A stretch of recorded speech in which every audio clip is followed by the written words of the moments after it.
So with reselling, this is more of a marathon and not a sprint. And while many channels will tell you, you know what, you need to be listing 30, 40, 50, 100, 200 a day, a lot of it depends on what you're selling. And in this video, I'm going to show you why that formula don't work for me, and it may be what's kind of putting you off about reselling, because this idea or this pressure that we're faced with to list so many a day, and it's just not necessary. So let's talk about that here on the other side. So without any further ado, let's go. Hello everyone, welcome back to the channel. This is John from Flippin' Ain't Easy, and today I am going to give you an idea of exactly what I put up with, or I say put up with because I choose to sell this stuff, but this is what a listing sort of looks like for me, or at least to prep to get the listing ready. And it's not a 5-minute process, guys. Anybody tells you that everything you sell on eBay you have to have done in so much time, 2 minutes, 3 minutes, 4 minutes, 5 minutes, doesn't understand that there's other things out there that require some prep time, evaluation time, and attention. And I'm talking more about liquidation. So a lot of these channels who talk about how you should be, listing 10, 20 items in an hour, are probably selling very easily listable items, like easy to list hard goods, maybe brand new in the box so you don't have to open and evaluate. Maybe clothing that have the tags and everything. There's no need to iron anything, no need to wash anything. Maybe hats. Hats are very fast and easy to list, but that's not the majority of the stuff I list. The majority of the stuff I list are hard goods, and I want to show you an example of the type of item I have to deal with, and just in preparing the item to be listed takes some time. So let's shoot on over and I will show you exactly what I'm talking about here. So here's an example of one of the many items that I receive. I pick these up. I know what I'm getting, but at the same time I don't know what I'm getting, if that makes sense, because I have to inspect and go through these. And look at this box, is really in bad shape. Good thing is double box. This happens to be a heavy duty basketball rim. And look, this is what it was on the inside. I didn't do anything to this box. This is what the customer returned. They actually double box this because of the bad quality of the box. They just cut it up. So this is what I have here. I've got a basketball rim, and I do have the hardware. I'm going to put it in a little baggie, but I just got through taking photos of this, and this is one of those items where before I can actually list it, I have to go in and I have to fix this box to where it's shippable, okay, because I don't have a box on hand that's going to fit this big rim. So this box is going to be it. I may use this bigger box, but it's going to add shipping to the customer, and that might hurt me from being able to make the sale if the shipping's too high. So I'm going to go in here and I'm going to bubble wrap the heck out of this, make it so that the box is usable again, and in such a way to where there's no damage to the rim or any parts. And that is just one example here of the many types of items that I receive in liquidation that may differ from the types of items you sell, which in turn make it a little bit more difficult for me to pump out 30, 40 listings a day. So I am finding myself having to resurrect this box. As you can see, it's just all beat to crap. Now this goes along with what I have to do with a lot of these items. So here's the hardware for the rim. Here's the net for the rim. And the rim is in great shape.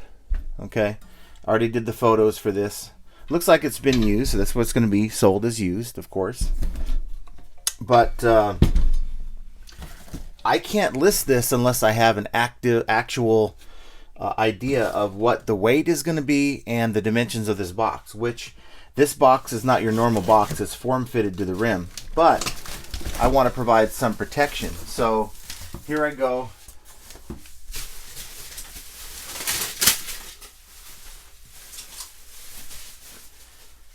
I'll probably utilize this bubble wrap right here. Okay, you can see it's the thicker, big bubbles, but it's the closest to my work area here, so I'll make this work. And what I'll do is I'll put a layer down there. And what I'm trying to do is I'm trying to make this so that it's ready to ship. So once I put it on the shelf, Jenna will pull it and it's ready to go. I have the dimensions and everything in place, okay, to ship this thing out. Okay, so that's that part. And then I'll put another layer here along. That's probably too long of a piece. It's okay. You can always use scrap pieces if you need to. And you really don't have to tape this down. Sometimes I have done that in the past. Okay, so that's that. That's in place.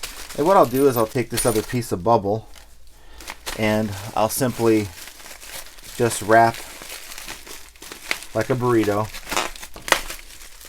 the other accessory so that it's, the last thing you want is to have pieces flying around the box. Even though I have it in a sealed baggie, I don't want that thing banging around. So that's what it's going to look like. Okay. So for me, the goal is to have in place, and these little styrofoam ends were in the original packaging, so I suppose I can include these here if it'll cooperate, but maybe the bubble in place is going to prevent that. Okay. So the goal here is I'm trying to resurrect this box. Okay. Now, this rim will move around a little bit. There's nothing I'm going to be able to do to save this box except just make it as usable as possible. So as you can see, when they open this, they cut it instead of opening it the way they should have. So I'm going to try to fix this side of the box first. As you can see, this is going to be somewhat of a challenge, but I've seen worse. So you can see that side of the box. I have my tape, so I'm going to at least get this side in place. Okay, so that's locked in. I'm going to fix these sides. Okay, and for some reason or another, this thing is not going to cooperate on this side so much. I got to figure out why that is. Okay, it looks like it's sticking out more than it should be, but it's fine. I'm going to make this work. We make it work, and that's part of flipping. Got to make it work, and you could see we're making a little headway here. If you didn't hear me, I said we're making some headway here, and that doesn't quite fix the box itself on this side, but at least it gets it started. So now you can see I have a hot mess on this side, and this may be one of the times that I'm going to have to Frankenbox this a little bit, because as you can see, there's like a missing piece here, and we can't ship it like that. I mean, we kind of could, but I'm not going to. I'm going to see. Hold on real quick. Now, this is as janky as it gets, guys, but I'm telling you, you gotta have this in your arsenal if you're going to make these kind of things work. This is a random piece of cardboard. Okay, I just picked it up off the ground. I'm not only trying to make this box functional, but I'm trying to make it so that the item is not exposed either. Okay, so you're going to have some of that going on. Okay, so we'll just have to tape that down. Is this ideal? 100% no. But will it work? Yes, this will work. 100% it'll work. May not look like it now, but get this out of the way here. May not look like it now, but I'm going to make this thing work. Now, this is just part of the process of listing for the type of stuff that I have to sell. So I'm trying to seal this up the best that I can, and it helps to have good tape. Here's a plug for American Bubble Boy. This is some 2.1 millimeter tape, and or maybe it's even more than that, but it's really good stuff, really thick. And what I like about this tape, the Bubble Boy tape, it doesn't tend to stick to itself like the thinner tape does. It's a huge problem that I had with the other tape. So, as you can see here, okay, I have put the cardboard underneath so it doesn't expose the item, okay. This is actually the original shape of this box. It's sort of shaped like a triangle, for lack of a better term. And just about strengthening the box itself. My thought is this thing has to just survive one last trip, okay? And we're talking about a heavy-duty basketball rim anyway. Okay, so that's what we have here. And what I would then do, if I can find it, is I would utilize the eBay tape to kind of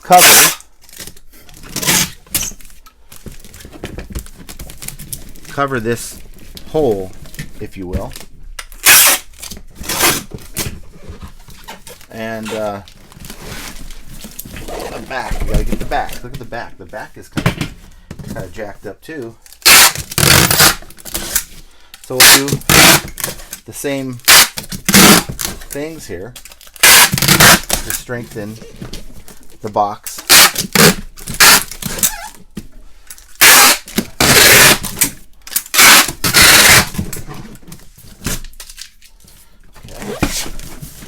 And maybe right here as well, because for whatever reason this side wants to protrude out a little bit, and it's going to affect my dimensions. Now it looks like, because this is a return item, looks like they kept the original label on there, so of course we don't want that. We're going to take it off.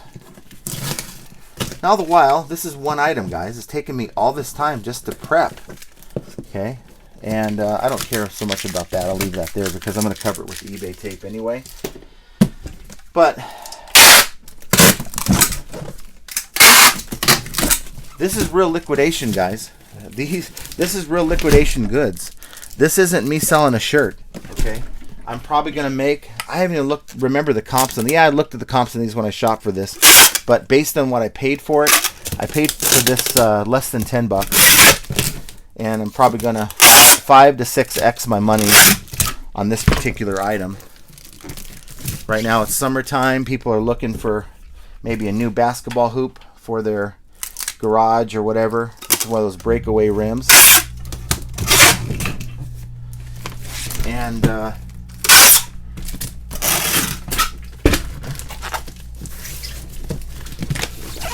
the same thing on this side. Look how this wants to protrude out a little bit. So I want to keep this box as compact as possible because it will affect your weights, your dimensions when you're shipping. 1 inch on a box that's too large will make a difference, could make a difference in the amount you pay for that label. So what I'm simply doing here is I'm sort of covering up the seams with this eBay tape. That's why we buy the eBay tape. It's not because the clear tape doesn't work. It doesn't do its job. The clear tape does a great job. But we use the eBay tape to hide the work. Oops. wrong tape gun. I'm going to hide the work. So what I do here is to do that, I sort of make the tape so where it's overlapping, and then I can pull it down, and then just kind of boom right there. Cover up this ground barcode. Do the same thing there. Some of you guys might say, well, that seems like just unnecessary work that you're doing, but it's part of the business. It's something you just got to do. You can't deliver a box that's all beat to hell, and it doesn't make sense to go out and pay for a box for an item. Look at this. This is not even a square box, okay? Doesn't make sense to go out and try to find a box that's going to be like this, because you ain't going to find it. And that, my friends, nothing's moving around, okay? Maybe put a clear piece of tape right here over this part. But aside from that, I would be happy to ship this out the way it is in this condition here, because this is exactly, when they buy this on Amazon, it's probably where they bought it from, this is exactly the shape of the box. Yeah, this is FBA Amazon right here. There's a sticker. So this is just me trying to identify the weight and the size of the item so I can put it into the listing. So now I can store this box once I'm done. But this is just an example. Look, it's going to take me longer to do buy listings for stuff like this than it's going to take you to do your listings on like clothing. Okay, I just showed you an example. This is times 5 to 10 a day of these that I do, and I'm not even through the listing process yet. This is just prepping it. So what do you guys think? I have my box here, this rim, and what my next step is, I'm going to go in here and weigh it. I'm going to get my tape measure out, and I'm going to take the dimensions of the longest 3 sides. So that's the very far end of this box where it's the thickest, and the length and the width of the box. And I'm going to place that into my listing, and I'm going to use calculated shipping. Okay, and then I'm going to store this thing away, and I'm going to enter all that data into the listing so that I can launch it. Remember, a lot of these listings I have created already. I've done the research because I know what I'm getting, but I have to evaluate the condition.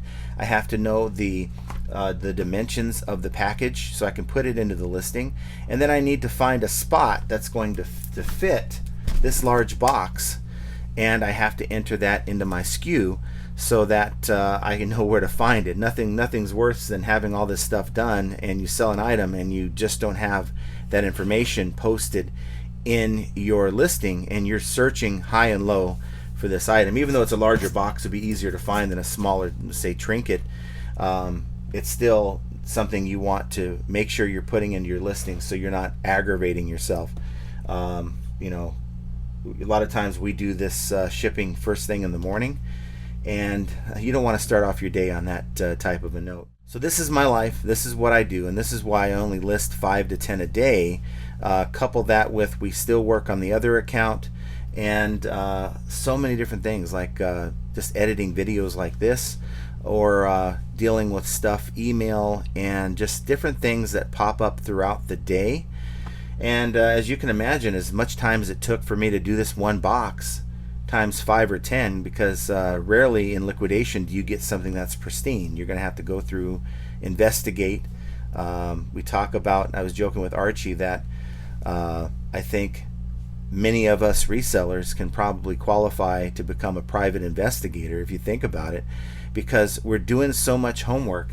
There's one thing I want to show you. I'm going to make a video on that topic here, because it's going to show you, you know, the steps that I took to unlock or figure out, or be the private eye to figure out an item that was going to cost me 30 bucks, and figure out exactly what it was and make the investment of that 30 bucks so I can turn it into 800.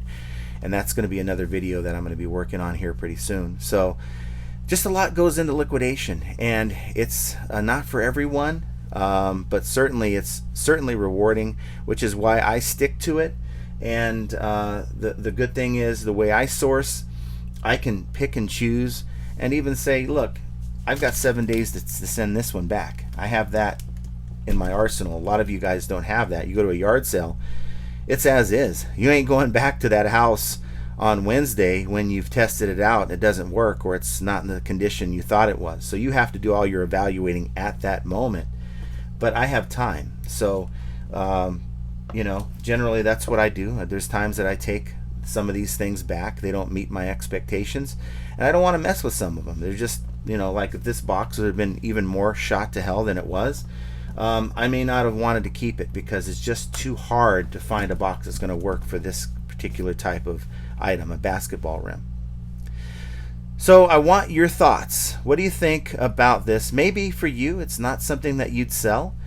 Maybe you're going to stick to your smaller items, but I got to tell you, if I had that mindset, if I maintain that mindset that I had in 2022, that I'm looking for smaller goods, the smaller goods everyone's looking for, guys. And for me, I gravitated over to the larger goods. Yeah, it's a pain in the butt. Yeah, it's extra work. No, I can't get as many listings done because of it. But eBay, thankfully, doesn't pay us in listings.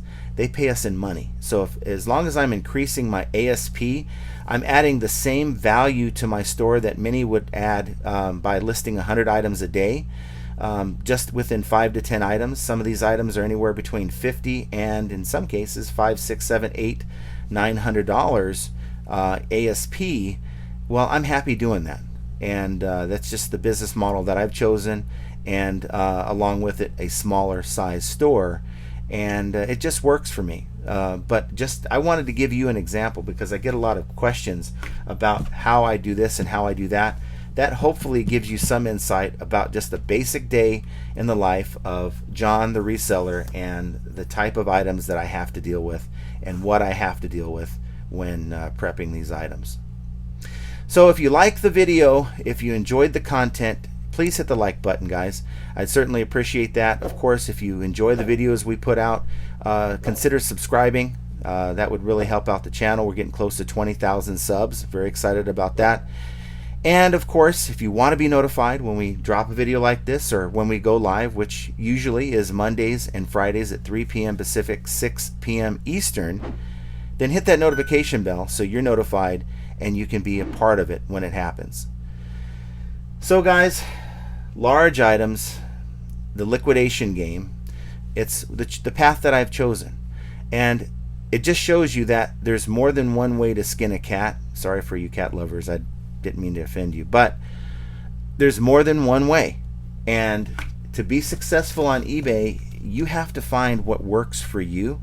You have to be willing to get uncomfortable and start buying things like this with strange size boxes, and to get yourself out of your comfort zone and be willing to make those tough choices, because this has been night and day game changer for me.